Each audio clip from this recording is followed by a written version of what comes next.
올해로 저는 지금의 이 일을 한 지 한 20년, 21년이 되는 것 같습니다. 중간에 많은 일들이 있었고요.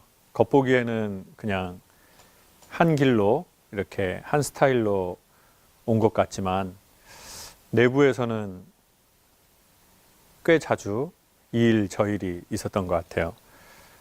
제가 이제 주로 강연하는 강연의 주제는 어디에서 가져오는지 가끔 여쭤보시는 분이 계신데요. 저는 책을 많이 읽지 않습니다. 제 책을 많이 읽지 않고요. 유튜브를 많이 보는 것 같습니다. 유튜브를 많이 보고요. 그리고 영화를 꽤 좋아합니다. 그리고 음악을 좀 좋아하는 편입니다. 그리고는 이제 최근 5년 들어서는 제가 현장에서 제가 하고 싶어 하는 노동에 좀 관심이 많습니다. 물질을 한다든지 아니면 돌담을 쌓는다든지 최근에는 또 어떤 일들을 조금 이제 작가님의 작업실에서 배우고 있는데 나중에 적당한 기회가 되면 여러분께도 소개를 하겠습니다.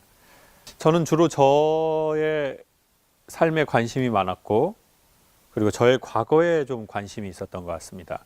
그리고 그것의 변형을 강연의 소재로 많이 썼던 것 같아요. 그러면서 그래도 가장 큰 강연의 주제가 되는 건 소통이라는 단어, 관계라는 단어, 행복, 재미, 뭐 이런 단어들로 좀 많이 모을 수 있었던 것 같아요. 좀 거만하게 들릴지 모르겠지만 사람이 어떻게 관계 맺어야지 행복할지, 어떻게 자신의 인생과 관계를 맺어야 행복할지를 시간이 지나면서 조금씩 알아가겠더라고요. 그래서 그걸 바탕으로 해서 그것에 대해서 질문하시는 분이 있으면 소개를 해드렸는데 그분들께도 도움들이 되기 시작했던 것 같아요. 그런데 매우 중요하고도 매우 핵심적인 문제에 저는 봉착을 하게 됩니다. 그게 뭐냐? 몇 년 전에 어떤 다큐멘터리를 봤는데요. 아마 제 기억으로는 홈스테이 인 런던 뭐 이런 제목이었던 것 같아요. 남태평양의 어떤 섬에 원주민들이 몇 분이 계신데 그 원주민들이 이제 세계 대전이 일어나면서 영국의 조종사가 그 섬에 이렇게 불시착을 하게 됩니다. 근데 이제 그분들이 보기에는 그게 하늘에서 마치 어떤 신이 우리에게 거대한 형체를 타고 내려와서 우리와 비슷한 모습을 하고 색깔이 다른 어떤 그 신 같은 존재가 내려왔다라고 생각을 하게 됐어요. 그리고는 이제 그 사람의 원래 고향인 영국으로 이분들이 가기를 원하는 그런 주제였었어요. 그래서 이제 몇 분의 그 원주민들과 추장인 분이 그 옷 있잖아요. 그 이렇게 그 패션의 끝자락에 있는 그 옷이 있거든요. 이렇게 그 끈과 이렇게 꽃갈 모양의, 아이고, 죄송합니다. 손으로 표현을 하기가 좀 그런데 어떤 꽃갈과 끈으로 된 그 옷을 전통적으로 입으시는 옷인데, 그리고는 이제 되게 연출이 좋은 게 그분들 각각의 손에 이런 카메라를, 비디오 카메라를 들려줍니다. 그리고 그 중에 영어를 하시는 분이 한 분이 계시더라고요. 그래서 이제 영국으로 가서 홈스테이를 하는 겁니다. 되게 그 영국의 중산층, 큰 농장을 갖고 있는 중산층에 가서 홈스테이를 하는데 저녁을 먹고 거기 사모님, 아주머니하고 이 설거지를 도와줘요. 설거지를 도와주는데 이분들이 되게 기본적으로 밝은데 설거지가 너무 많은 거예요. 그릇이, 본창이나 그 그릇이. 그래서 이분들이 표정이 원래 웬만해선 찡그리지 않는데 표정이 좀 안 좋아지면서 왜 이렇게 그릇이 많냐고 물어봐요. 그 영국 여성에게. 그랬더니 그분은 이거 되게 비싼 거야. 여러분 이거 비싼 거예요. 좋은 거예요. 그리고는 그 서랍장에 그 그릇을 DP한 걸 쫙 이렇게 보여주면서 그 조심히 다루라고. 이거 얼마나 비싼지 모른다고. 그리고 그럼 당신네 남태평양 섬에서는 어떻게 설거지를 해요? 그랬더니 우리는 바나나 잎에다가 음식을 싸서 먹고 음식을 다 먹으면 바나나 잎을 버린다고 그래요. 그래서 설거지는 없다. 그리고 이 설거지할 시간에 마을 중앙에 모여서 서로 기도하고 그리고 하루 종일 있었던 일들을 얘기를 한다. 그리고는 이제 그 장면을 딱 보여주는데 뭐 아까 멧돼지 잡으러 가다가 뭐 넘어진 거 막 그거를 시골의 애들처럼 막 이 남자 어른들이 막 하고 봤어. 네가 넘어졌잖아. 막 이런 얘기를 하면서 막 웃어요. 우리는 이 설거지 많이 하는 시간에 그렇게 논다. 우리의 가족과 친구와 이웃들하고. 당신들은 그럼 어떻게 웃냐 그랬더니 우리는 우리를 웃겨주는 전문가가 있다라고 얘기를 합니다. 그리고 그 전문가가 나오는 텔레비전이라는 게 있는데 저 기계를 통해서 그 웃음에 특화된 사람들이 우리를 웃겨준다. 그런데 우리는 돈이 많다. 그래서 각 방마다 우리 가족의 특성상 우리 그 취향대로 웃겨주는 사람이 따로 있다. 남편은 스포츠를 하면서 잘하는 사람을 보고 웃고 나는 드라마를 보고 애들은 아이들 그 전문 컨텐츠를 웃겨주는 사람이 있다. 그리고는 이제 부자니까 방도 여러 개가 있고 방마다 TV가 있는 거죠. 그래서 그냥 각자의 취향대로 각자의 방에서 웃고 팝콘을 먹으면서 뭘 보고 이런 장면을 보여주는 거죠. 그러니까 이 원주민들이 좀 표정이 이게 뭐지? 약간 이런 느낌이에요. 그리고는 또 다음 날이 돼서 그 아저씨를 따라서 돼지를 수정하는 것을 도와주는데 앞에 탁 나무로 치고 뒤에 탁 나무로 치고 돼지가 갇혀 있잖아요. 그럼 꼬리를 들고 튜브를 이렇게 싹 삽입을 해서 이렇게 수정을 하는 작업을 해요. 그리고 계속 이 작업을 하는데 원주민들이 또 물어봐요. 이게 뭐 하는 거냐? 그랬더니 이거는 돼지를 수정하는 거다. 그랬더니 상상할 수 없는 질문을 합니다. 원주민 중에 한 사람이 그 영국인 아저씨한테 아니 이렇게 수정을 해버리면 수태지는 어디에서 즐거움을 느끼냐라는 보도 듣도 못한 질문을 합니다. 그래서 이 영국인 분도 이게 뭔 질문이야? 수태지의 즐거움? 나는 그런 거 상관없고 난 관심도 없다. 우리 농장은 되게 넓고 크고 그렇기 때문에 돈이 마구마구 돌아가야 되는데 자연적으로 교미를 해가지고는 그 새끼를 생산할 수 없기 때문에 우리는 이렇게 생산을 하는 거다.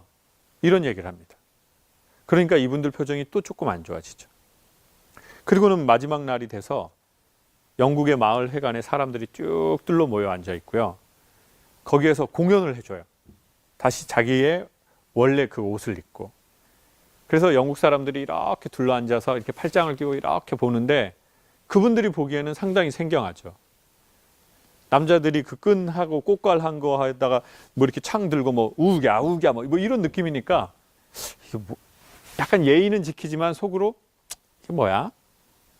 이런 표정으로 쭉 봐요. 카메라가 쭉 사람들을 보여줍니다. 이분들은 그거에 아랑곳하지 않고 여전히 막 우갸 막 이런 걸 막 계속해요. 그리고는 춤이 다 끝납니다. 공연이 다 끝났어요. 추장이 마지막 스피치를 합니다. 그 스피치의 내용은 대략 이랬습니다. 제 기억엔. 여러분, 남태평양과 영국의 삶은 문화가 다르고 삶의 모양이 되게 다릅니다.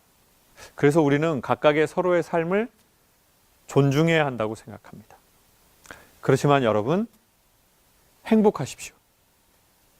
그리고 마지막에 제가 너무나 충격받은 대사와 행동을 합니다. 자기 멤버들을 딱 이렇게 가리키면서 마지막 대사를 이렇게 합니다. 여러분 행복하십시오. 저는 여러분이 행복하시길 바랍니다. 그리고 이게 마지막 대사가 아니고요. 진짜 마지막 대사가 나와요. 그게 바로 멤버들을 가리키면서 이렇게 말하는 거예요. 우리들처럼. 그때 그 원주민들이 그 천진난만하면서도 엄청난 자부심을 가져하는 표정으로 이렇게 의시되고 있어요. 그리고 카메라는 다시 그 원주민들의 표정을 쫙 비춰줍니다. 전 그때 되게 충격을 받았어요. 저는 강연을 꽤 오래 했고 강연의 효과가 꽤 사람들에게 좋은 피드백을 받았습니다. 행복이 무엇인지, 소통이 무엇인지, 삶이란 무엇인지에 대해서 제 나이 또래에 비해서 꽤나 잘 설명을 해낼 수 있었던 것 같아요. 그리고 사람들의 고민에 대해서도 나름 명쾌한 솔루션을 제공하고 그들을 위로하기까지도 했던 것 같아요. 근데 마지막 그 대사를 못 하겠는 거예요. 여러분 행복하십시오. 이렇게 진심으로 위로할 수 있어요. 그리고 여러분 이렇게 하시면 행복해집니다. 이런 게 소통입니다. 말할 수 있어요. 꽤 자신이 있어요. 근데 맨 마지막 말을 못 하겠는 거예요. 여러분 행복하십시오. 저처럼. 그리고는 그 이유를 저는 최근에 한 번 더 확신이 안 것 같아요. 그게 뭐냐면요. 아버지가 작년에 돌아가셨는데 어머니는 아버지 때문에 늘 힘들다고 말씀하셨거든요.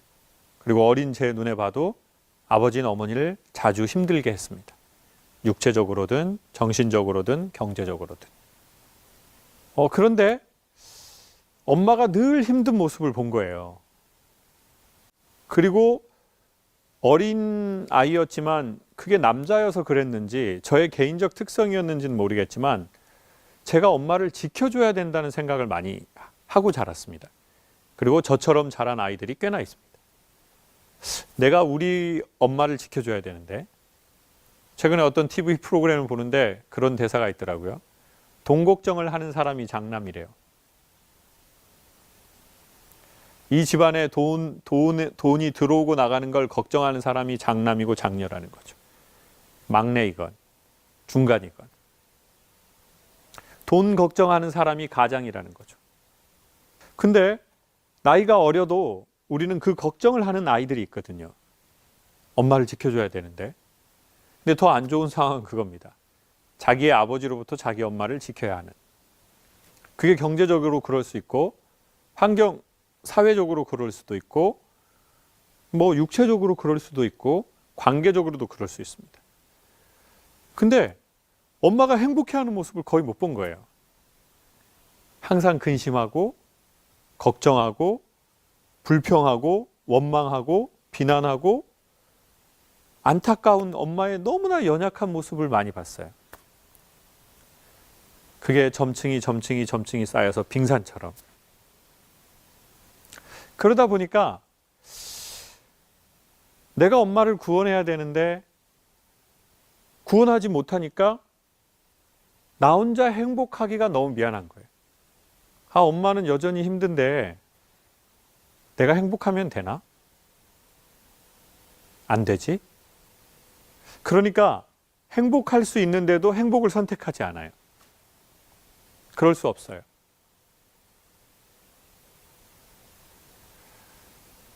내가 그래서 그랬구나. 내가 그래서 그랬구나. 여러분 어쩌면 저와 여러분이 작지만 여유 있게 살 수 있습니다. 제가 요즘 생각하는 여유라는 건 뭐냐면요. 10시에 강연이 있으면 8시 반에 출발해서 한 30분 여유 있게 사는 거예요. 근데 그런 생활 습관부터 다 타이트한 거예요. 그리고 무언가 프로그램을 넣고 한 번 더 일을 하고 한 번 더 뭐를 하고 그게 겉에서 보기엔 되게 열심히 살고 정열적으로 사는 것 같지만 너무너무 여유가 없는 거예요, 삶에. 돈을 쓰는 방식에 있어서든 시간을 쓰는 방식에 있어서든 사람과 관계를 맺는 방식에 있어서든 여유가 없는 거예요.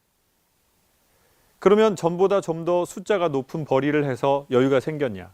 아니요, 그렇지 않더라고요. 여전히 자기 삶을 빡빡하게 살더라고요.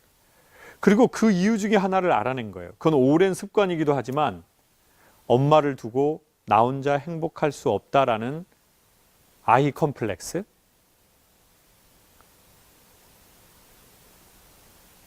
학습된 무기력에 대한 컴플렉스, 착한 아이 컴플렉스. 아, 그게 나한테 오랫동안 있구나. 그래서 행복해지려고 하지 않고 행복을 잘 연구하고 행복하지 않은 사람에게 진심으로 행복을 빌어줄 수는 있지만, 여러분 행복하세요? 저처럼. 이라고 말할 수는 없는 상황에 이르렀구나. 저는 그 문제를 해결한 건 아니고요. 그 문제를 인지하고 인식한 단계에 이르는 것 같아요. 그리고 삶의 그 무언가가 저와 이렇게 대면하는 것 같아요. 그러면 너는 앞으로는 어떻게 살고 싶니? 너는 소망이 있니? 네가 바라는 삶의 스타일이? 그리고 또 하나의 질문이 오더라고요. 너는 너의 아이와 너는 너에게 무언가 삶을 물어보는 인생의 후배가 있다면 그 사람들에게 너같이 사는 삶의 방식을 추천하겠니? 이 질문 앞에 서니까 정확하게 아니더라고요. 저는 그런 방식을 아이에게도 추천하고 싶지 않고 저에게 그런 질문을 하는 그 어떤 분에게도 제가 산 방식을 추천하고 싶지는 않더라고요. 그렇다면 분명해진 것 같아요. 어색하지만 저는 조금씩 이 문제를 짚고 넘어가려고 합니다. 혹시 이 얘기를 들으면서 제 이야기 안에 본인 이야기를 보신 분이 계시다면 그분도 저처럼 우리 같이 이 여행을 떠났으면 좋겠어요. 행복에 대해서 잘 얘기하지는 못해도 누군가가 정말 행복해지기를 진심으로 열망하고 축원하지는 못해도 자기의 삶이 좀 행복하고 한 번이라도 더 웃을 만한 일이 있고 좋다라는 말, 고맙다라는 말, 감사하다는 말, 이 좋다라는 말을 한 번이라도 더 할 수 있는 사람이라면 우리는 이미 주변에 그 영향력을 미치고 있는 걸 거라고 생각해요. 저는 이제 예전처럼 살고 싶지 않습니다. 이제 조금씩 이 문제를 알게 됐으니 제 삶의 여행을 떠나보겠습니다. 그리고 그 여행 보고서를 또 여러분에게 쉐어하도록 하겠습니다. 여러분, 늘 행복할 수는 없지만 종종 저와 여러분이 행복해지길 바라고, 늘 재미있을 수는 없지만 종종 웃을 일이 많은 우리의 삶이 되기를 바랍니다. 그리고 그리 멀지 않아서 저처럼 이라고 말할 수 있는 저와 여러분 마음에 건강함이 찾아오기를 진심으로 바라겠습니다. 그럼 제가 이제 50세가 되기 때문에 신중년이 되는데요. 전 항상 젊다고 생각했습니다. 심지어는 제가 어리다고도 생각을 했습니다. 왜냐하면 강연을 보통 50대 빨라야 초중반에 시작을 하는 분위기였습니다. 제가 강연을 처음 시작했을 때는 아침마당 같은 프로그램을 했을 때는 다 한 50대 중반? 그런 교수님들이 빨라야 그때 강연을 시작했는데 저는 일을 31 정도에 시작한 것 같아요. 나는 항상 어리다, 너무 일타, 빠르다 라는 생각을 되게 많이 했는데 어느 날 보니까 강연장에 저보다 이제 나이가 어려 보이시는 분들이 30%, 50%, 60%, 70%, 심지어는 요즘에 어떤 회사를 가면 대표님도 꽤 큰 회사인데 저보다 나이가 젊으신 거예요. 그럴 땐 정말 너무 당황스럽더라고요. 한 이제 20년 정도를 저는 일을 한 것 같습니다. 그리고 내가 일한 지 20년, 그래도 산 게 50년이 되면서 내 삶으로 생긴 문구가 몇 개가 있어요. 근데 그 중에 몇 개 문구 중에 이런 게 있습니다. 결혼은 안 해도 사랑은 해봐라. 안 좋은 건 다 결혼으로 엮였네요. 죄송합니다. 왜냐면 그게 더 본질의 요소인 것 같아요. 결혼보다 훨씬 본질은 사랑이고, 이제 사랑이 없는 결혼은 문제가 되는 거죠. 직장과 직업이 이제 사람들이 정년퇴임할 수 있잖아요. 자기의 길은 있어 봐라라고 추천하고 싶어요. 자기의 길은 있어라. 그러니까 문제는 뭐냐면 저는 사랑이 없는 결혼이 문제인 거죠. 그리고 내 길이 아닌 직업은 사실은 정년퇴임하면 그만두고 싶어요, 솔직히. 그래서 손꼽아 기다려요. 이건 내 길이 아니에요. 근데 그냥 내 직장이에요. 그러면 사실은 그 이후로는 이거 얼른 나가고 싶지. 이걸 계속 연장해서 하고 싶지가 않은 거죠. 근데 내 길이면 사람은 연장해서 하고 싶어요. 이건 나한테 단순하게 돈벌이가 아니고 내 길이었거든요. 그러면 도대체 길과 사랑은 어떤 의미일까요? 저는 요즘에 일주일에 2번 강연을 그만두고 하는 일이 있습니다. 그건 뭐냐면 한 작가님 밑에 들어가서 견습생으로 일을 배우고 있습니다. 이게 어떻게 보면 이제 고용을 해주신 거죠. 저를 일주일에 2번을. 그래서 동작업, 동그릇인데, 그리고 이제 나무, 동 이런 공예품에 이제 제가 망치로 모양을 잡아가고 빗살무늬 같은 걸 내는 거예요. 그리고 사포를 칠하고, 그리고 옷을 칠하고, 또 다시 사포를 칠하고, 또 다시 옷을 칠합니다. 누군가가 저에게 힘든데 왜 하냐고 물어보더라고요. 우리가 보통 일과 연관해서 생각할 때, 직장과 연관해서 생각할 때 이렇게 말하거든요. 야, 거기 힘들어? 그래서 사람들의 최대의 그 덕목이 뭐냐면, 안 힘들고 돈을 많이 버는 것이 되게 큰 덕목 중에 하나라고 우리는 생각할 수 있거든요. 힘든 일, 안 힘든 일이 있는 게 아니라 세상의 모든 일은 전 다 힘들다고 보거든요. 근데 자기가 좋아하면서 힘든 일, 2번째는 자기가 좋아하지 않으면서 힘든 일이 있어요. 그리고 자기가 매우 좋아하면 힘들다고 덜 느끼는 것 같아요. 아니면 힘들고 나서 끝의 느낌이 되게 좋은 것 같아요. 여러분, 운동은 할 때가 좋나요? 하고 나서가 좋나요? 하고 나서가 좋죠. 근데 왜 안 하는 거죠? 자, 운동해야 됩니다, 우리 운동해야죠. 운동은 하고 나서가 좋죠. 뒷느낌이 좋은 게 좋은 거래요. 탄산음료는 먹으려고 할 때가 좋나요? 먹고 나서가 좋나요? 먹으려고 할 때가 좋죠. 패스트푸드는 먹으려고 할 때가 좋대요. 먹고 나서는 나이가 먹을수록 점점 이상한 기분 나쁜 포만감이 있어요. 되게 더부룩하고. 그러면 그건 몸이 안 좋아하는 거래요. 그러니까 결국은 보면 모든 건 다 힘든데 힘들고 나서 힘들어도 좋은 게 있는 거죠. 전 그게 사람을 힘 있는 인간으로 성장시키는 것 같아요. 그러니까 힘 있는 사람이 되고 싶으면 힘든 일을 해야 돼요. 그래야 힘 있는 사람이 돼요. 그래야 성장하고 그래야 발전하거든요. 근데 아까 말씀드렸다시피 내가 좋아하는 걸 하면서 힘드냐, 내가 싫어하거나 하고 싶지 않은 일을 하면서 힘드냐, 이게 관건인 것 같아요. 요즘에 그런 생각을 해요. 그 일은 되게 힘든데 제가 좋아하더라고요. 인간은 좋아하면 몇 가지의 특징이 있는데 첫 번째는 집중한대요. 그러니까 내가 그걸 좋아하는지 안 하는지를 알 수 있는 것은 소개할게요. 첫 번째, 집중이 되느냐. 2번째가 반복하게 되느냐. 인간은 진짜 좋아하면 반복한대요. 그리고 3번째가 그 사람이나 그 일이 없는 곳에서도 그게 생각나면 그건 진짜 좋아하는 거래요. 직장에서 퇴근했어요.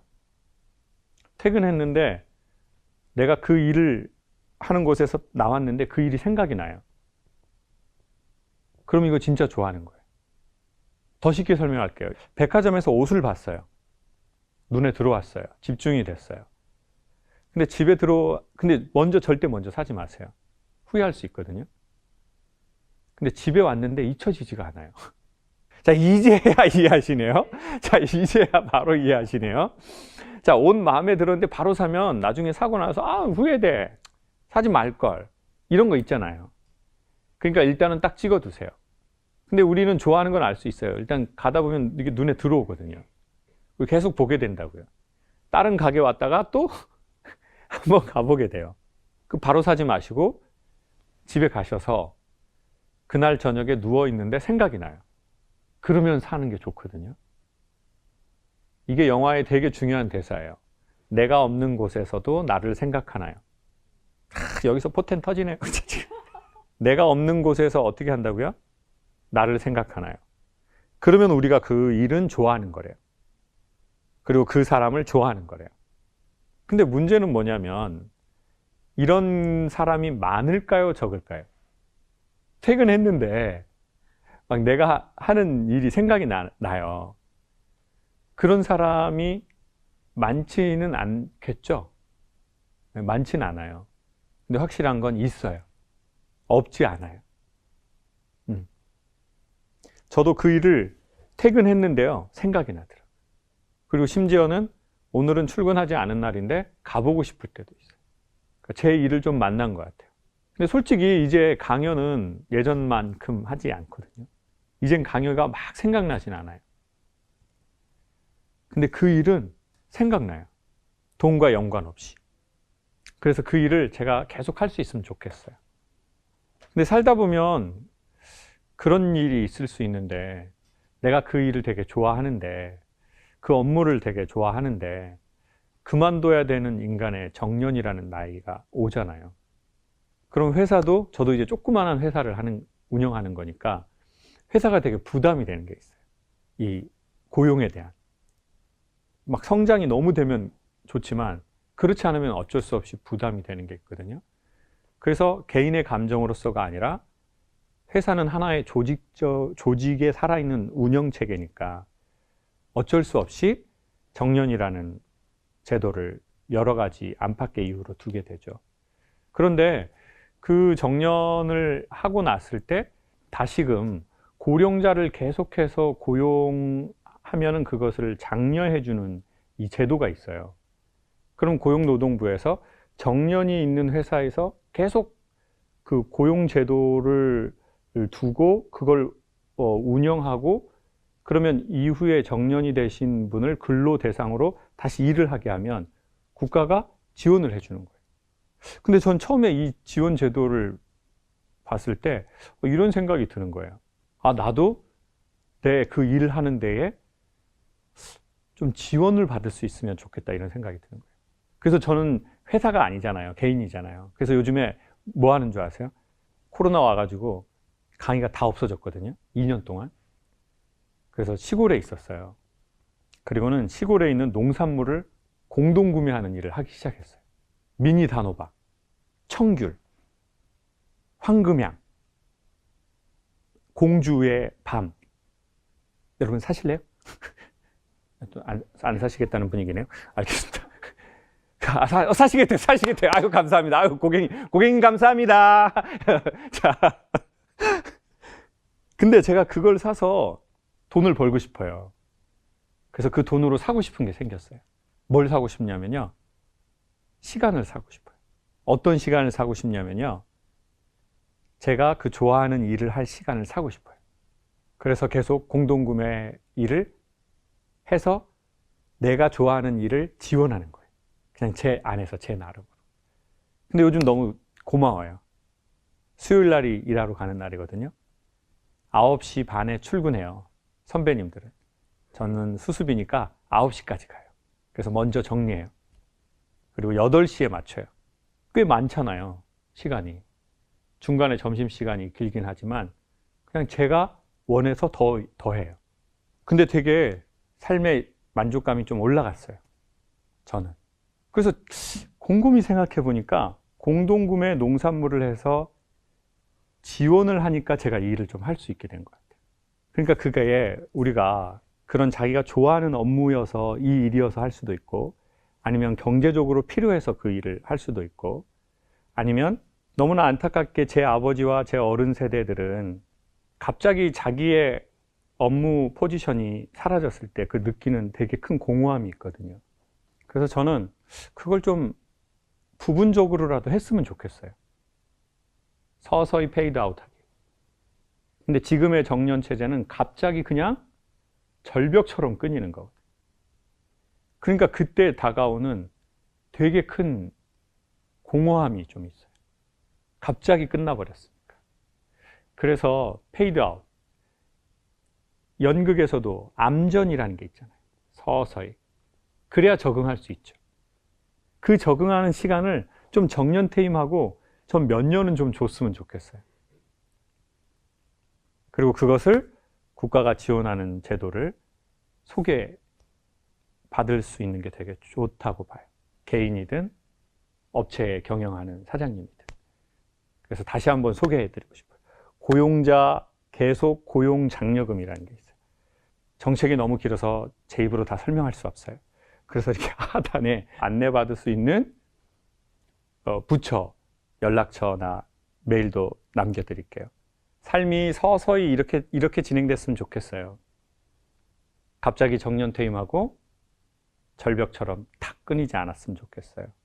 근데 거기에 또 국가와 정부가 지원하는 게 있으니 그거를 잘 알아보고 회사와 개인은 그 혜택을 좀 받았으면 좋겠어요. 꼼꼼히 알아보시고요. 고령자 그리고 신중년 이런 단어들이 상당히 낯설고 상당히 저와 거리감이 있다고 생각했는데 저는 이제 50이 되었네요.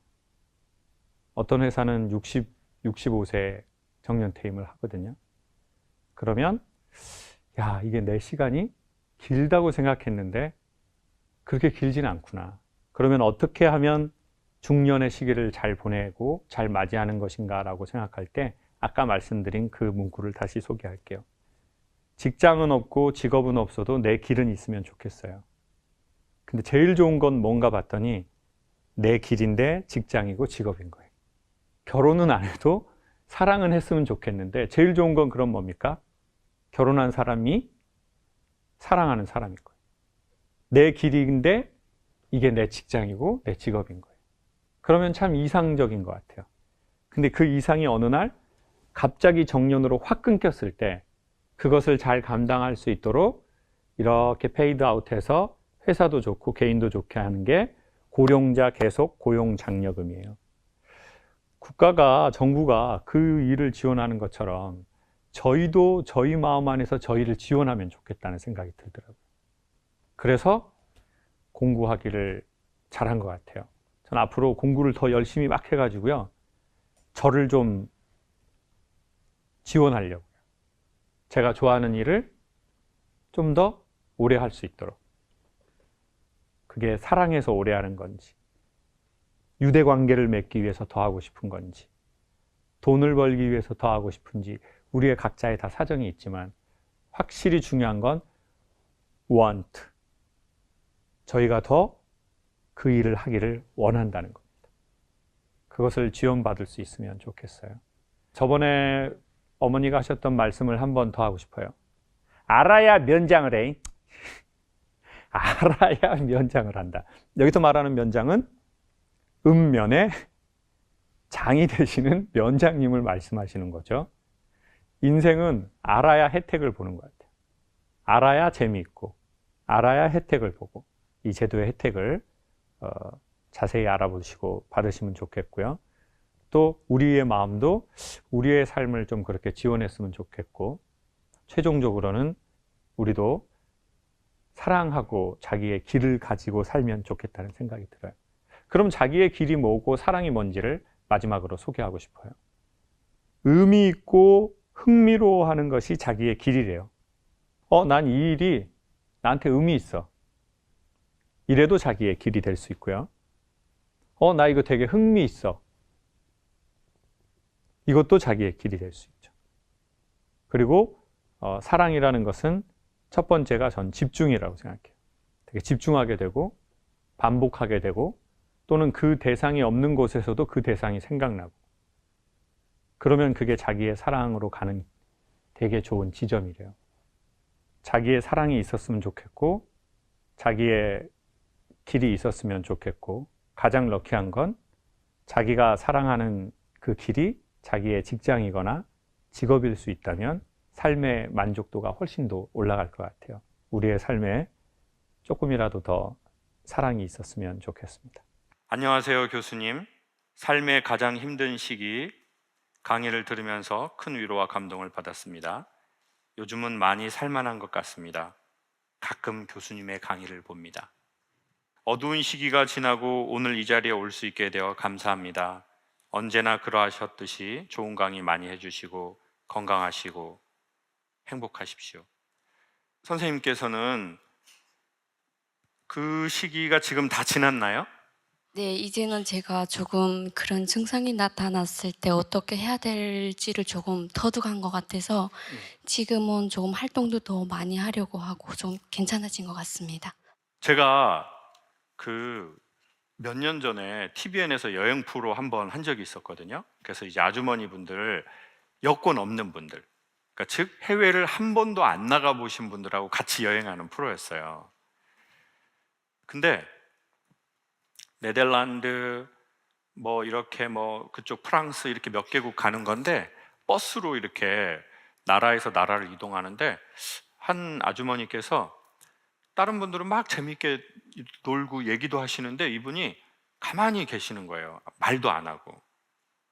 그래가지고 이제 제가 그분 옆에 앉아서, 저보다 나이가 많으신 분인데 멀리 가니까 자연스럽게 얘기를 하게 됐어요. 옆에 앉으니까.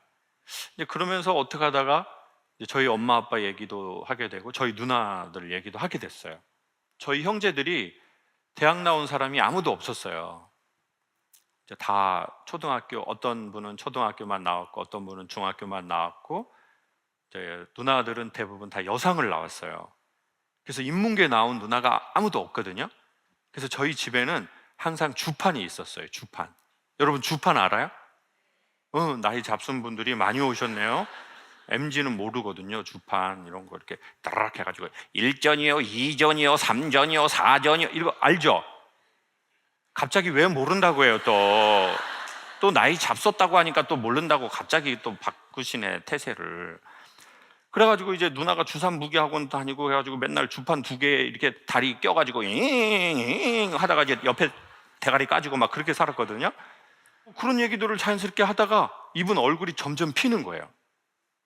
그러면서 이분이 그런 얘기를 하는 거예요. 강사님은 되게 텔레비도 나오시고 대학 교수도 하시고 그러는데 어떻게 그렇게 가족이 초등학교밖에 안 나오고 중학교 나오고 그리고 이제 제 열등감 얘기를 그렇게 아무렇지 않게 그냥 툭하니에요. 그러면서 이제 자기 얘기를 막 하시게 된 거예요. 자기는 원래 시골에서 자랐는데 친구들은 읍내랑 서울로 이제 고등학교를 가고 대학을 가고 본인은 그 지방에서 이제 시륵계 학교를 나온 거예요. 그래서 나는 여기서 맨날 일하다가 이제 친구들이 설이나 구정에 예쁜 정장 입고 이런 거 선물 세트 있잖아요. 그 추석에 사가는 거 있죠. 그거 스팸, 그리고 저기 배, 대가리만한 배 있잖아요. 그런 거 사가지고 오잖아요. 이렇게 저 보재기에다가 이렇게 해가지고 예쁜 옷 입고 이렇게 온 거야. 그 자기는 이제 밭에서 일하고 있고, 그 자기는 얼굴도 새까맣게 탄 거야. 근데 걔네는 화장도 하고 이쁜 옷 입고 서울에 이름 있는 회사도 다니고 대학생도 되고, 그러니까 자기는 그때마다 너무 창피하니까 숨고, 그래서 자기는 되게 사업을 해가지고 돈도 많이 벌고 그랬는데 여기에 나오니까 사람들이 다 영어 쓰고 그러니까 한 그때 그분이 5일 정도가 됐는데 5일 동안 화장실을 한 번도 못 갔대요. 눈치 보고 병직되니까. 남자분들은 군대 갔다 오신 분 알 거예요. 훈련소에서 화장실 막 일주일 동안 변이 안 나오는 경우도 있어요. 막 눈치 보고 긴장하고 이거 뭐 어떻게 해야 되는지도 모르겠고 막 집에 가야 되나 막 이런. 근데 이미 돈 받고 군대 왔는데 또 막 이렇게 하니까 이분이 그렇게 됐는데 같이 버스에서 그런 얘기 나누고, 그리고는 네덜란드에 내려가지고 튤립 축제 하는데 갑자기 이 아줌마가 그 튤립 밭에 가가지고 막 그 사람들 막 그 춤추는 거 알죠? 행사하는 거. 에버랜드 아시죠? 그 러시아 여성분들이 하면 아빠들이 애는 이렇게 핑계채고 그 이제 자매님, 러시아 자매님만 막 보고 막 막 애 목마 태웠는데 애 떨어지고 막 그래도 계속 러시아 그 사람 보고 그거를 이제 그 네덜란드의 튤립 축제 하는데도 그분들이 그분 전통 의상 입고 막 이런 걸 하더라고요. 근데 갑자기 이 아줌마가 그 사람 네한테 뛰어들어가지고 같이 막 춤을 추는 거예요. 그때 제가 그런 생각이 들었어요. 아무것도 아닌데 전부일 수 있고, 전부라고 생각했지만 아무것도 아닐 수도 있구나. nothing이라고 생각했는데 everything이고, everything이라고 생각했는데 nothing이구나. Nothing better, nothing better to you. 좀 제가 주접스럽죠? 여러분이 저를 부끄러워하는 느낌이 느껴져요. 저도 다 알아요. 눈치 있어요. 나 눈치 좀 있다고요. 여러분이 저 부끄러워하는 거. 그러니까 내가 전부라고 생각했던 거에서 근데 그게 언제 아무것도 아닌 것이 될 수 있냐? 나랑 비슷한 사람이 그걸 아무렇지 않게 툭 말해버린 거예요. 아무것도 아닐 수도 있네? 내 열등감? 내 상처? 내 자격지심? 내가 나온 학교? 그래, 내 친구는 이대 나왔고 난 똥배 나왔네? 너도 나왔고 나도 나왔다? 근데 우리는 세상을 다 일렬로 세우는 세상에서 살고 있거든요. 특별히 대한민국은 외모의 일렬에서 10열, 재산, 출신 학교, 직업, 자기의 사회적 영향력. 근데 거기에서 자유로워질 때 우리는 그럼 어떻게 하게 되냐? 나보다 잘하는 사람을 인정하게 되고 나보다 못해도 존중하게 되더라고요. 그게 이상적 세상에 좀 더 가까운 것 같아요. 모두 다 1등이 되는 세상이 아니라. 올림픽에서 다 하나님 금메달 따게 해주세요. 그럼 저쪽도? 그럼 하나님이 여러 사람한테 오포를 받을 거 아니에요? 네? 쟤도 1등하게 주라.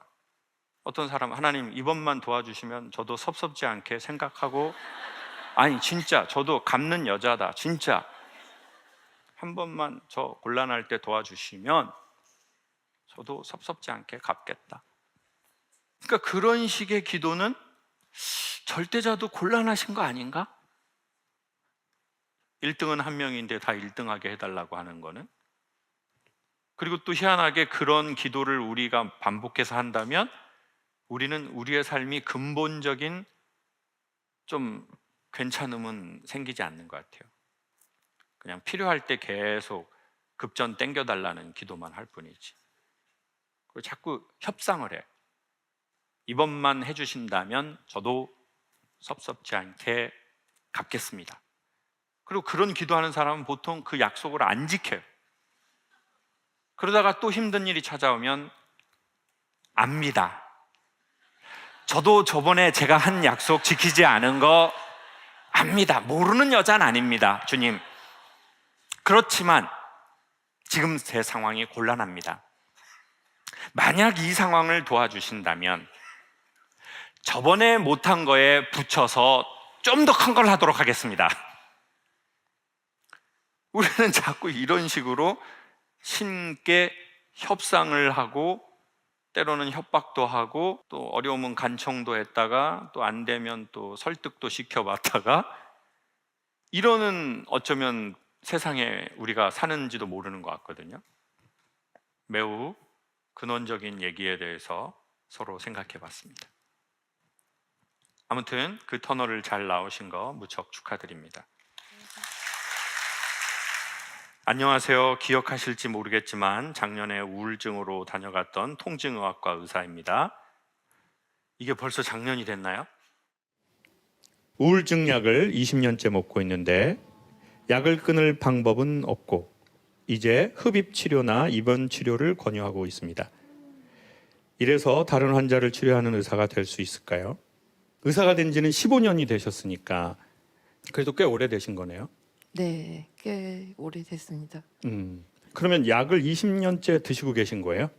예, 지금 학생 때부터 대학생 때부터 우울증 약을 먹기 시작했는데 재발을 2번 정도 했었고 이제 대학을 다니다가 이제 재발을 해서 학교를 휴학도 했었고 이제 의사를 하다가 또 재발을 해가지고 다니던 과 레지던트를 그만두고 예, 좀 쉬었었고 암에 걸린 게 이제 2번이었는데 수술 받고 이제 낫고 뭐 이렇게 뭐 아직 다 나은 건 아니지만 그거보다도 더 힘든 게 우울증이더라고요. 예.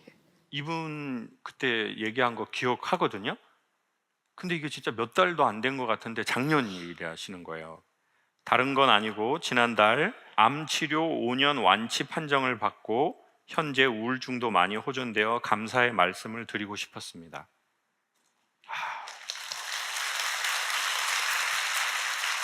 일단 우리 선생님 지금 어디 계세요? 네, 우리 여기 계시구나. 선생님, 일단 이게 작년이에요? 네, 작년 빼빼로데이였어요. 지금 완전히 완치 판정을 받고 우울증도 좋아지신 거죠? 네, 거기에 제가 조금 도움이 됐나요? 많이 됐습니다. 그럼 오늘 뭐 갖고 왔어요, 선생님? 완치도 됐는데 그냥 온 건 아니죠, 선생님? 그냥 옷만 그렇게 예쁘게 입고 오신 건 아니죠, 선생님? 마음만 가져왔습니다. 자, 계속 읽겠습니다. 그때 말씀하신 모내기, 혼자 너무 오래 있지 맙시다 라는 말이 저에겐 큰 힘이 되었습니다. 요즘 매일 운동하고 글도 쓰고 나름 만족하면서 살고 있습니다. 김창욱 선생님도 늘 건강하세요 라고 썼습니다. 선생님 어떻게 지내셨어요? 뭐가 좀 도움이 되셨어요? 이렇게 뭐 운동 아니면은, 왜냐면 이제 이 암 치료 5년 이게 진짜 너무 길고 아프고 힘들고 거기다 우울증도 오고 보통 일이 아니잖아요. 그쵸, 예. 어떤 것들이 선생님한테 조금 실질적 도움을 주던가요? 일단은 뭐 우울증이라고 해서 뭐 그거 약 먹는 거는 뭐 아직도 끝나진 않았어요. 근데 운동을 하는 게 굉장히 많이 도움이 되더라고요. 운동. 매일매일 하는 게 굉장히 뇌를 좀 정리하는 느낌? 청소하는 느낌? 그런 느낌이 들어서 되게 좋았고, 그리고 지난달에 이제 교수님이, 이제 선생님은 졸업해도 됩니다라고 말을 하셨어요. 이제 그리고서는 병원을 오지 말라고 하시더라고요. 예, 근데 그 말을 듣는데 왜 이렇게 후련하던지 그게 너무 좋았습니다. 운동 어떤 운동 하셨어요? 일주일에 몇 번? 조금 추천해 주세요. 일주일에 한 4-5번 정도는 했던 것 같고요. 걷기랑 러닝 같은 거를 주로 했고, 이제 헬스장에도 좀 갔고, 예. 그걸 한 몇 년 하신 거예요? 운동을 그 전에도 하기는 했는데, 그때 강연을 듣고 나서 조금 본격적으로 시작하게 되었어요. 선생님 좀 더 했으면 좋겠습니다, 선생님. 왜 웃어요? 왜 웃어요 지금? 지금 왜 웃어? 저를 나쁜 사람 만드는 거예요 지금 여러분이. 왜 웃냐고요 지금? 저는 뇌신경센터에서 운동하라고 하고 지금 5개월 됐거든요. 5개월 돼가지고 5개월째는 좀 좋아졌는데 제가 감기 엄청 심하게 한번 왔거든요. 그래서 한 3주 아팠어요. 그래서 그때 아무것도 못 하겠더라고요. 그러니까 또 다시 좀 떨어지더라고요. 그러니까는 운동은 제가 보기에는 진짜 아무것도 못해도 운동은 하면 좋을 것 같아요. 선생님 너무 축하드리고, 왜 저는 뭘 축하드리고 뭘 대단하다고 말씀드리고 싶냐면, 저는 처음 정신과 간 게 한 10년 전이었던 것 같아요. 근데 그날 진짜 너무너무 심장이 뛰었던 것 같아요. 그리고 막 내가 이런 얘기를 하고 사는 사람인데 내가 정신과를 간다? 그러면 나는 말할 자격도 없고, 막 그때는 아무에게도 말 못하고 이게 엄청나게 심했어요. 그게 큰 병원에 가면 혹시 사람들이 알아볼까 봐 작은 병원, 개인 병원을 사무실에다 찾아달라고 그랬어요. 부끄러울 일이 아닌데 그땐 부끄러웠어요. 엄청 많이. 그런데 이제 이거 카운터에서 받으시는 분이 모르시더라고요. 그래서 너무 다행이더라고요. 그래서 처음 오셨습니까? 거기 작성하시고요. 앉아 계십시오. 그래가지고 이제 앉아 있는데 와, 정신과에 남자들이 진짜 많더라고요. 젊은 남자들이. 그때 30대 후반이었어요. 지금이 제가 40대 초니까 50대 초입니다. 그래가지고 이제 젊은 남자들이 있는데 저는 어떤 남자는 계속 테이블을 손으로 이렇게 닦고 있더라고요. 계속 반복되는 동작을 계속해. 그리고 이제 저는 누가 저 알아볼까 계속 이러고 있고. 근데 이제 저 이거 전에도 말씀 한번 드렸는데 선생님 거기 딱 갔는데 선생님이 어떻게 오셨습니까? 이렇게 해줬으면 좋았을 텐데 저 얼굴 안 보시고 어디가 안 좋아서 왔어요? 새끼가 말을 저런 식으로 하네. 왜 환자 눈을 안 봐? 그리고는 이제 예, 심장이 걸레 짜는 것처럼 막 쪼이고 저녁에 잠이 안 온 지 좀 오래됐습니다. 그러면 좀 이렇게 해주길 바랬죠. 얼마나 힘드실까, 젊은 분이. 그리고 이제 타이핑을 하면 되잖아요. 근데 그분이 심장이 쪼인다. 다음 증상 없어요? 몰칸가 이거?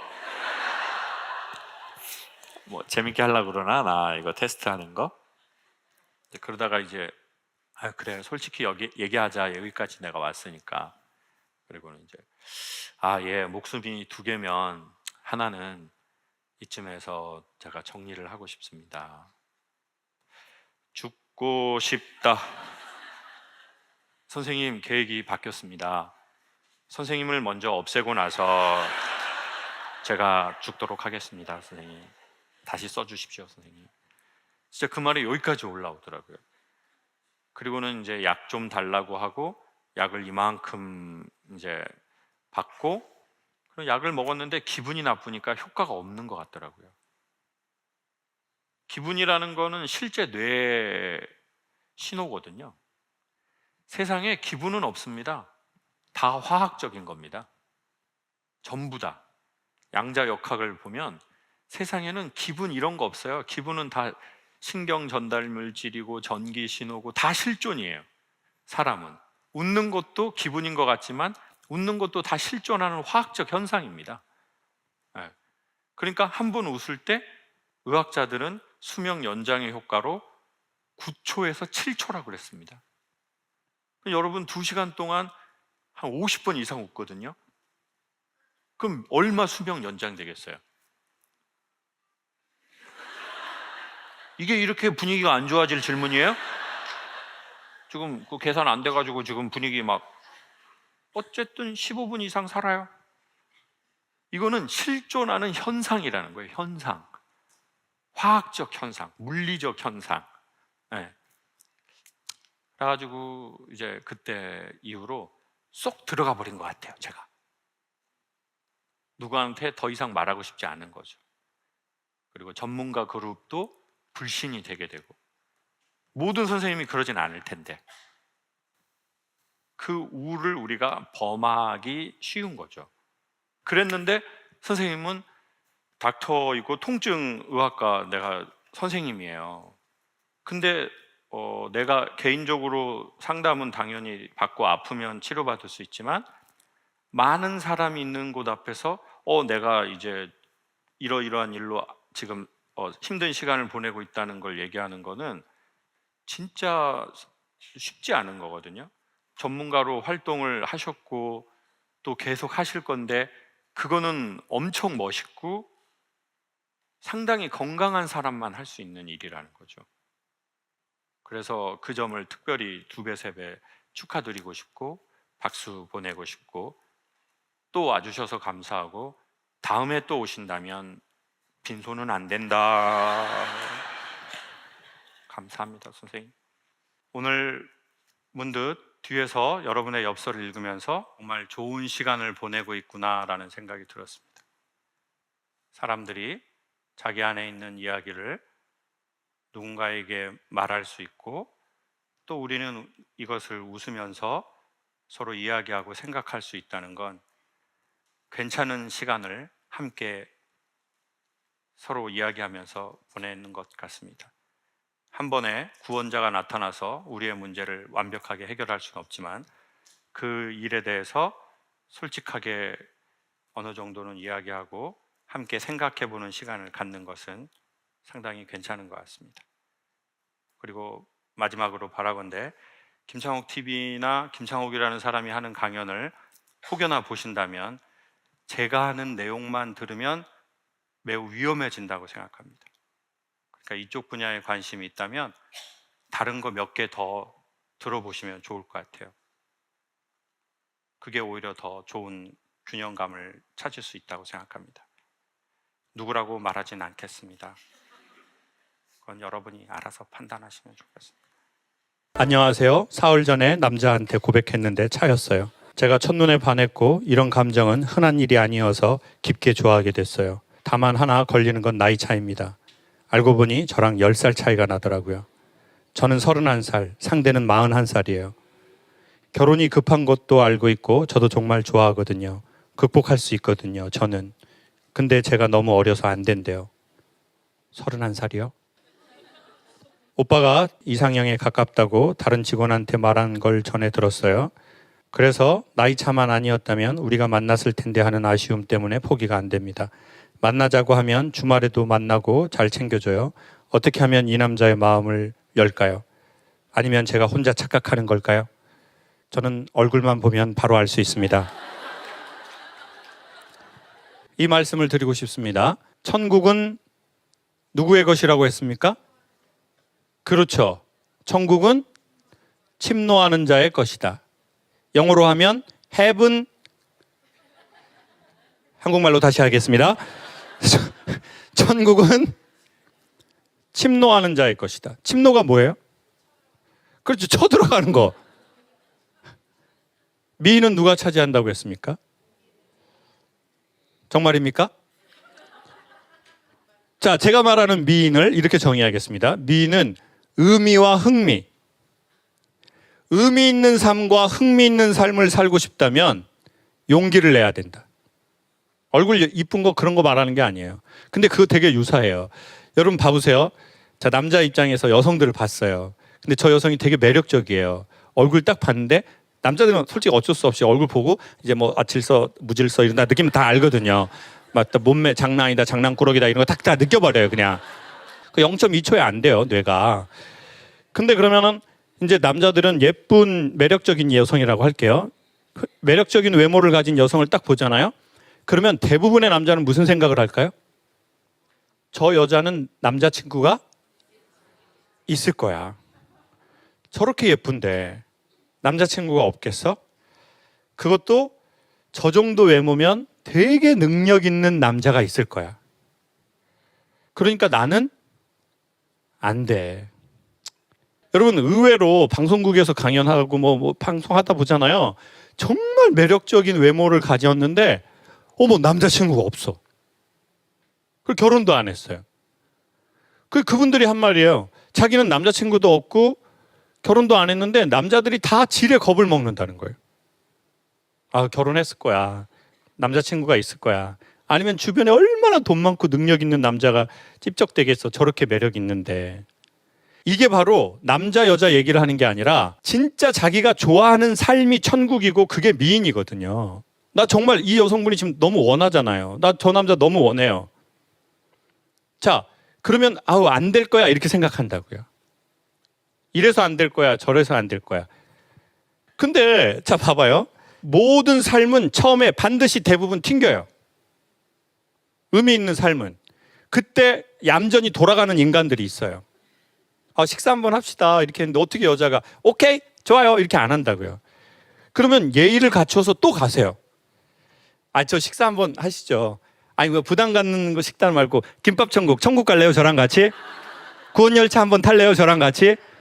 그럼 그 여자가 오케이 구원 이렇게 하면 또 이 여자 위험한 여자예요. 그러면 이제 됐어요. 뭐야 또라이 새끼야 뭐야 이거. 그러면 이때 또 떨어지는 남자가 있어요. 이거 사업도 마찬가지고요. 남녀 연애도 마찬가지고 인생도 되게 비슷해요. 어떻게 처음부터 그 사업이 자기를 환영하냐고요. 김창옥 TV 이거 4년 됐잖아요. 포프리 쇼를 8년 하고 나서 이 다음으로 후속으로 된 거예요. 처음에 진짜 완전 개척교회처럼 시작했어요. 개척교회처럼. 방청객이 없으니까 방청객처럼 보이려고 회사 직원들이 왔었어요.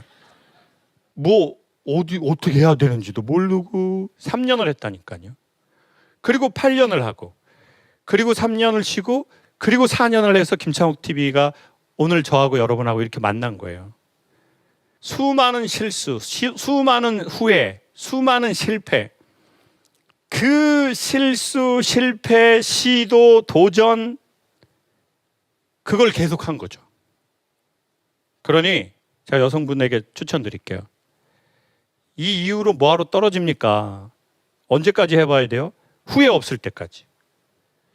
내 마음에 후회가 1도 남아있지 않을 때까지 그때까지 해보세요. 단 예의를 지키고 그리고 너무 막 눈에 띄려는 행동을 하지 말고요. 오빠 우리 막 결혼할 수 있어요. 파이야! 남자 이런 여자 신고합니다. 그 남자는 어떤 사람 좋아하냐? 간단하게 소개할게요. 내가 능력 없을 때 나 믿어주는 사람.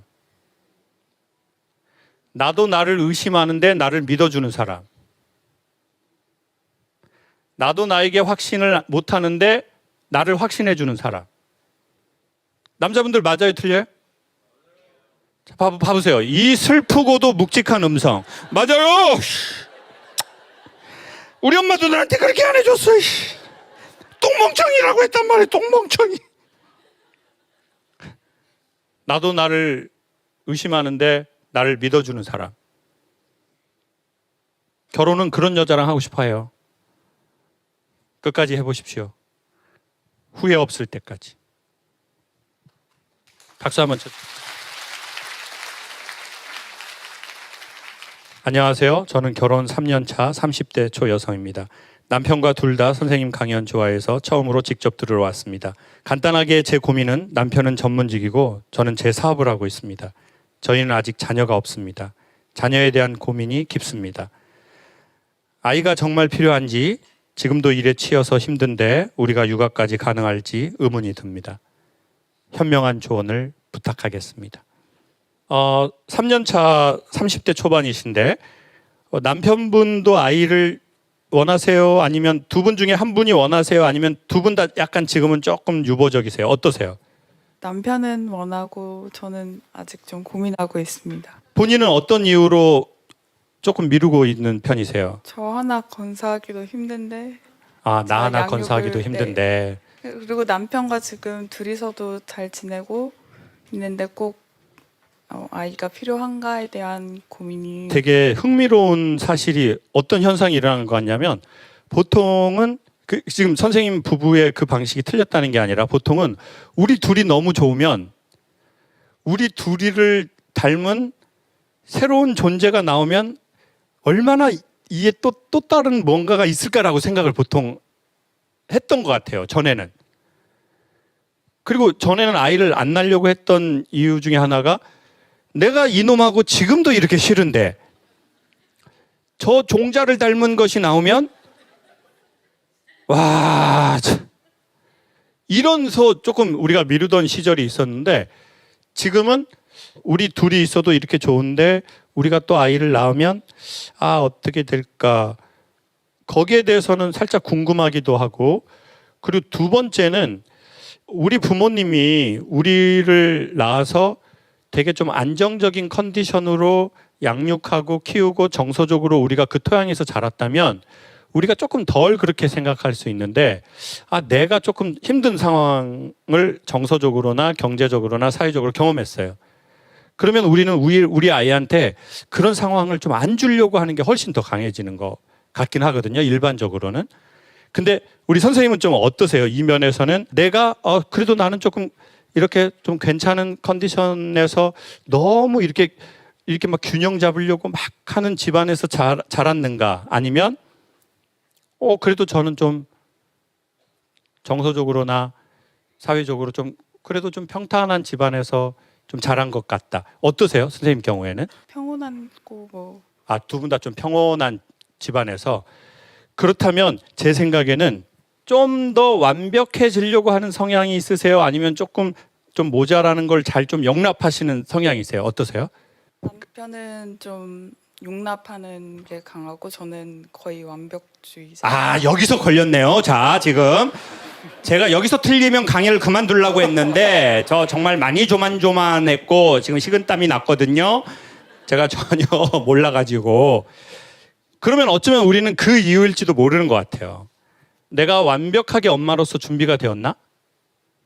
그리고 나도 지금 이게 지금 힘든데 아이가 낳았을 때 내가 정말 좋은 엄마가 되고 싶고 좋은 엄마가 돼야 하는데 지금 이것도 힘들고 그리고 우리 사이도 좋은데 여기서 굳이 꼭 아이가 나서 내가 또 상황이 힘들어지고 그러다가 또 우리 둘도 또 좀 그럴 수도 있지 않을까라고 저는 생각할 수 있을 것 같거든요.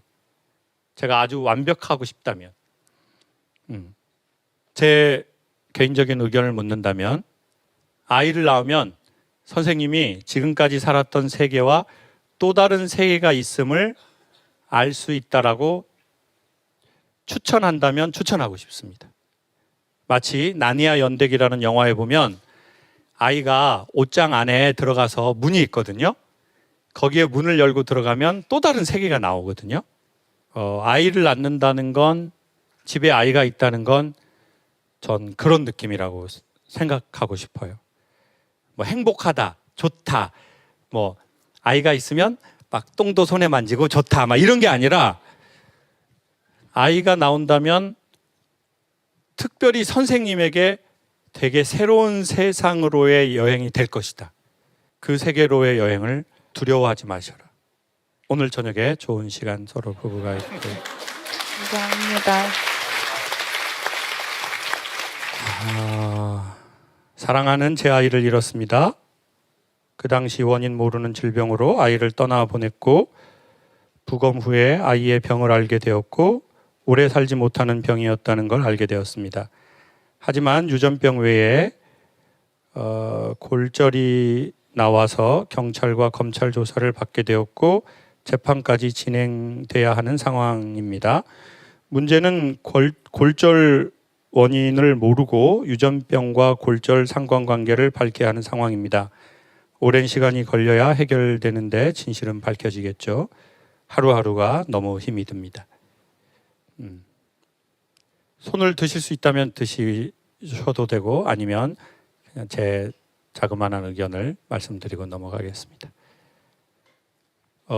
살다가 저희가 갑자기 이렇게 삶이 어두워지는 날이 올 수 있잖아요.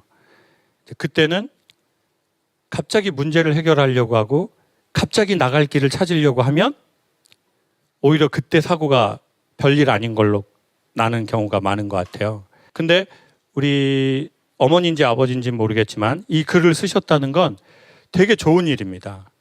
왜냐하면 그걸 여기 안에 너무 갖고 있잖아요. 그러면 이게 나중에 녹아서 어디로 들어가 버리는 것 같아요. 그래서 찾을 수가 없어요. 그리고는 다른 쪽에서 문제가 터지고 다른 쪽으로 영향을 주는 것 같아요. 근데 이렇게 우리가 글로 정의를 내리고 표현한다는 거는 그것이 이렇게 모아져서 나와서 그걸 이렇게 객관화해서 웬만하면 볼 수 있는 힘을 갖게 되는 것이기 때문에 사는데 매우 중요한 일과 힘을 갖고 하신 것 같아요. 갑자기 좋아지려고 하지 말고 지금은 생각으로 생각을 절대 잡을 수 없으니 생각을 많이 하기보다는 어느 정도 생각을 했다면 잠깐 내가 이렇게 누워 있어야 될, 엎어져 있어야 될 상황인지 아니면 이 기간이 좀 지났다면 아까 우리 선생님한테 말씀드렸던 것처럼 몸을 좀 써야 될 상황인지 그리고 고통을 이겨내야지라고 생각한다면 더 힘들어서 잘 어렵거든요. 고통과 함께 운동해야지라고 생각하면 좋을 것 같아요. 그리고 근육이 쇠해질수록 뇌는 사고를 계속 부정적으로 갖고 가거든요. 그러니 이 사고를 괜찮게 해결하기를 원한다면 억지로라도 할 수 있거든. 몸을 좀 움직여서 조금 땀을 낼 수 있을 만큼을 우리에 맞게끔 하면 좋을 것 같아요. 안 그러면 이 슬픔이 우리까지 너무 깊게 잠식해 버리니까요. 안녕하세요. 제 평생 첫 연애를 하고 이별한 지 얼마 되지 않았습니다. 이별의 후유증으로 심리 상담도 받아보고 유튜브로 김창옥 선생님 영상 보며 위로를 많이 받고 있습니다. 이별 후 유독 외로움이 많아져서 홀로 있는 게 힘이 듭니다. 좋은 조언을 부탁하겠습니다. PS. 아까 엘베에 만나서 사진 찍은 사람입니다. 오늘 엘리베이터에서 만난 사람 선생님 한 명입니다. 왜냐하면 보통 출연자들은 뒷문으로 오잖아요. 그러니까 관객분들하고 서로 동선이 다르니까 잘 안 마주치게 돼요. 여긴 좀 전문 공연장이니까. 근데 어떻게 엘베에서 만났냐? 저도 길을 헤매고 이분도 길을 헤매다가 우리는 만났습니다. 아까 그분 맞죠? 스노우로 찍어달라는 분 맞죠? 자기 얼굴 작게 나오려고 아까 그분 맞죠? 저보고 살짝 앞으로 가라고 했던 분. 그런 식으로들 할 거예요. 강사님 너무 머리 작으시다. 앞으로 가세요. 이러면서. 이별도 우리는 그렇게 했고 만남도 또 그렇게 갔겠죠. 네. 그러니 지금 마음 아프시겠지만 오늘 잘 오셨고, 그리고 연애는 최대한 할 수 있는 한 많이 하고 결혼하라는 말씀을 드리고 싶습니다. 결혼해 본 분들 제 말에 동의하나요? 선배들이 하는 말 거의 틀린 거 없습니다. 그러니 이 사람은 나의 운명이야 라고 생각하지 말고 연애는 캐주얼하게 하십시오. 연애는 캐주얼하게. 너무 모든 걸 다 주지 않는 게 오히려 더 낫다고 생각해요. 연애는 캐주얼하게. 그러면서 이별할 수도 있다라고 생각하고 하는 게 더 좋을 것 같아요. 근데 우리는 너무 연애를 헤비하게 하는 것 같아요. 결혼도 안 했는데 뭐 여봉 뭐 이렇게 막 혀 짧은 소리 내고 막 결혼해봐요. 결혼해서 뭐 여봉 말 똑바로 해 씨야 확 새바닥 확 잘라버려 진짜. 아니 그러니까 너무 연애를 너무 헤비하게 하지 않았으면 좋겠다는 거예요. 연애를 너무 목숨 걸고 하지 않았으면 좋겠어요. 이 진정성은 리스펙트합니다. 그렇지만 연애는 캐주얼하게. 연애를 왜 하는 겁니까? 외로워서요? 아니요. 내가 누구인지 알아보기 위해서. 구체적으로 내가 누구인지 알아본다는 게 뭐죠? 내가 어떤 남자에게 매력을 느끼는지, 내가 어떤 사람에게 양보할 수 있는지, 내가 양보할 수 없는 남자의 성향은 무엇인지. 왜냐하면 바뀌지 않는 자기가 있거든요. 웬만하면 양보 못하는 자기가 있어요.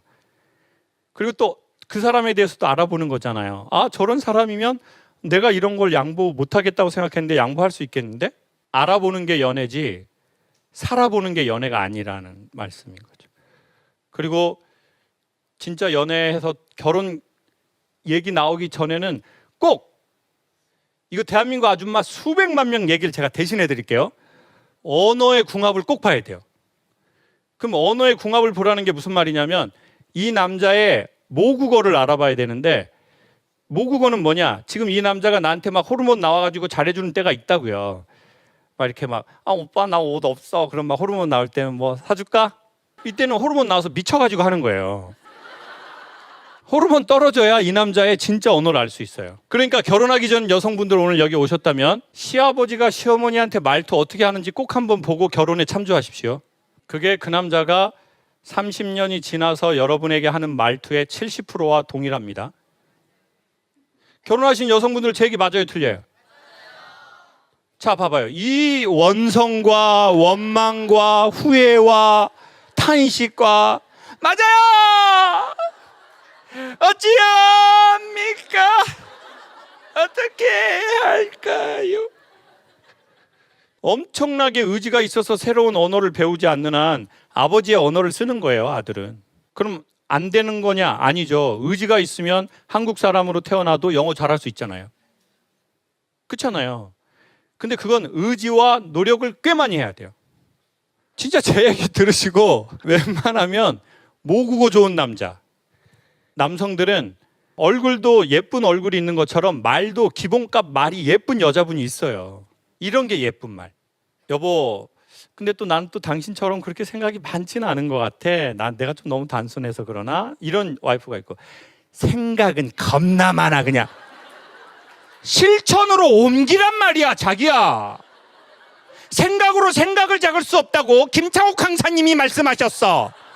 자기도 들어봐. 엄청 좋은 내용이야. 제 이름 좀 팔지 맙시다. 그냥 자기 둘끼리 쇼당 내면 안 됩니까? 왜 엄한 저의 이름을 남편한테 갖다 대서 남편이 저를 더 미워하게 만드는 거예요? 기본 말값이 이쁜 사람들이 있어요. 그것도 생각해서 말하는 사람들이 있어요. 이렇게 말하면 안 되겠네?